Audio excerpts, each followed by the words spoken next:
Sustainable Innovation YouTube channel, the #1 channel working on waste management, fighting climate change while increasing household income. Today we are here meeting these wonderful youths who are trying to really use the skills that they have been able to gain to change this waste, which is a menace, an invasive species, to increase their household income. I'm also enjoying how to make ropes using water helsing. Isn't that great? Wow, that's really, really good. So, we want to learn more on this. On this episode, we'll be learning on how they are recycling waste, water hyacinth, they are recycling the grids, and using it to make these comfy chairs and a lot of. Please subscribe to this channel to learn more about this. And stay tuned for several episodes.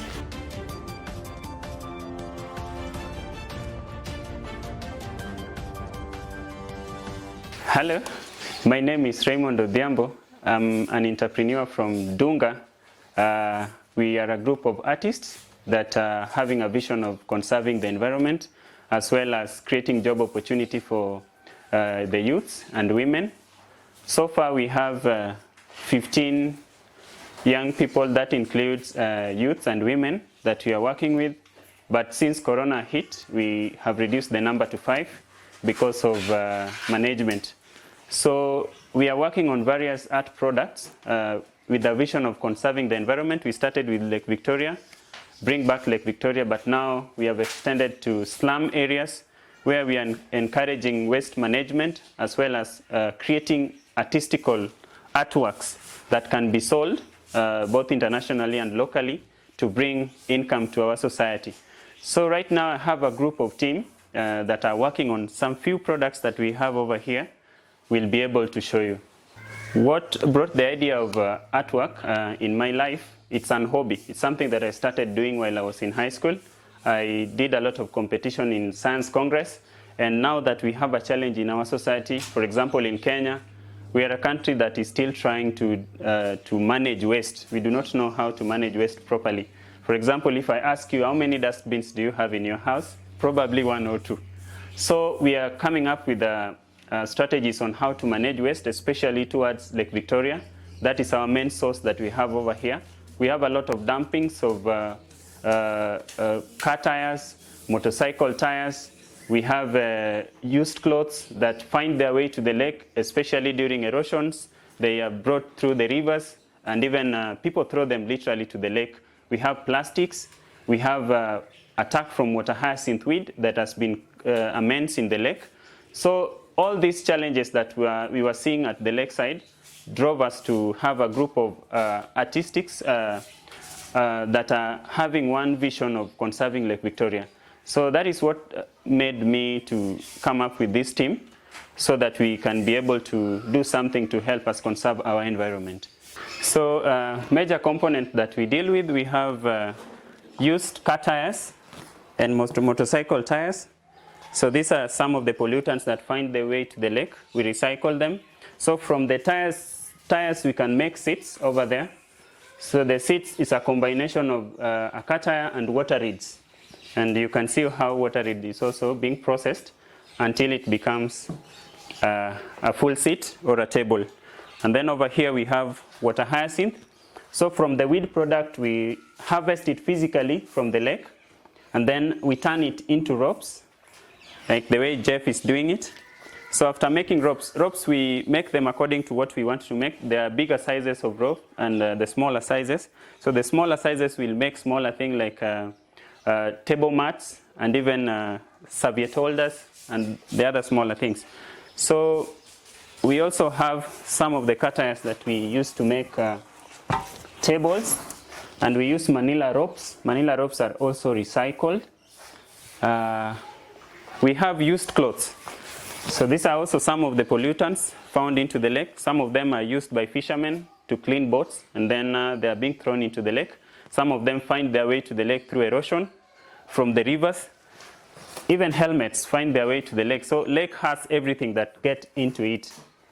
So from this product, we use cement. We mix cement.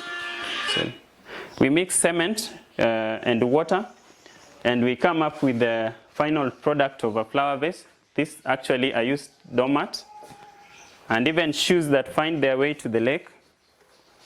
We make something like this. So these are all flower vases you can plant in them, and they're durable. So instead of using soil, we have innovated a way that we can use cloths with the cement, and we come up with very artistical pots that replaces the use of soil, because we are also trying to manage soil use to conserve the environment. You can also see a small one. We've made a straw holder from a towel. Thank you. So other things that we are also working on are used oil drum. We normally find them at Juakali. So once they are brought there, they are crowded everywhere.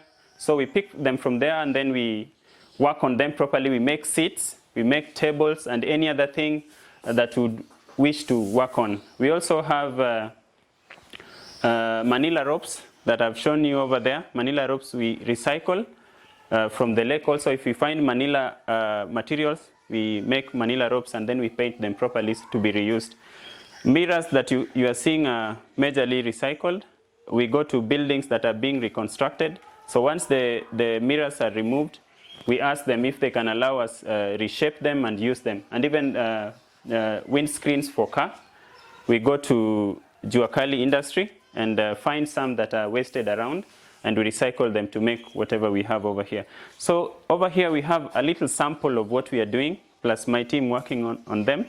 But we are working on a variety of things to conserve the environment. So let me briefly explain the process on how we convert water hyacinth to a usable artistical ropes. So from the weed you can see, we've used a basin to indicate that this is our lake. So hyacinth weed, they do not have roots. So once we uproot them physically, we go to the lake and harvest them. We uproot them from the lake, and then we put them on a sun. Once there is no water, they will dry fast. So after drying, we'll be having small stems like this. So we peel off the stems the way Jeff is doing it. Jeff is one of us, he's also specialized on hyacinth. So once we peel it off like this, we make small ropes the way Jeff is doing it. So the type of ropes depends on what you want to make. If you want to make bigger tables with bigger sizes of tires, you will make a bigger ones. So for example, the ones that you're seeing are already processed and they are ready to be worked on. So this is what we use to coat the tires. For example, if I don't want to see the tire, we can use the water hyacinth to coat it all around to make another artistical table out of water hyacinth and cat iron. So the ropes can either be exported the way they are. We can export them, or someone can buy them locally the way they are, and then they can make anything they want from it.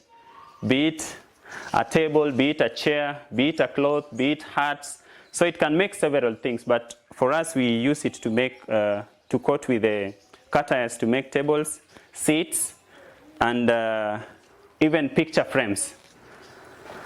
So, what is the demand of water hyacinth since you've been in the market? Yes. Do you find demand, and how many people can be able to order from you the water hyacinth? Okay. So far, water hyacinth is on high demand than the water reeds because it's needed. Like people are trying to fight this disease in the lake. So it's even precious. For example, if you export it to other countries, for example, like USA, they really value it so much.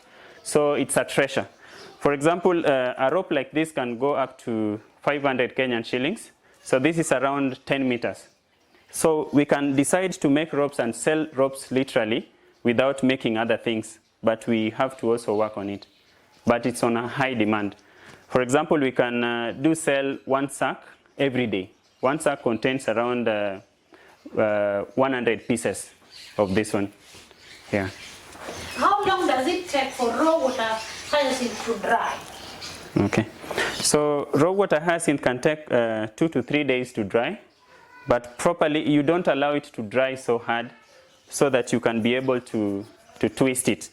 And at times it dries so hard. For example, this one that we have, it dries so hard until you have to soak it when you want to make ropes. So I think between 2 to 3 days, it's a fully dried item and it's able to be processed. Okay. So being that water hyacinth is a very delicate material that we have, it has to be treated. Once we make ropes, these ropes has to be soaked into a solution. We can either use clear paint. We soak it in a clear paint to avoid ants from eating it, and then to avoid also other pests from attacking it. So most of the people do use it without treating it, and brings a lot of problem. It's one of the delicate materials, and we cannot use this rope to tie cows and 1, 2, 3. So ropes are just made so that we can roll them on other things that we are working on, but not tying cows. It's not strong enough to tie cows.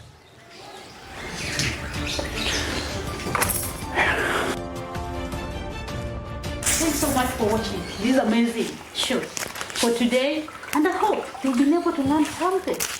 Please, don't forget to subscribe, don't forget to share. We are waiting to see you so that together we can fight climate change while increasing our survival. Thank you. This my room. It's just one of the best.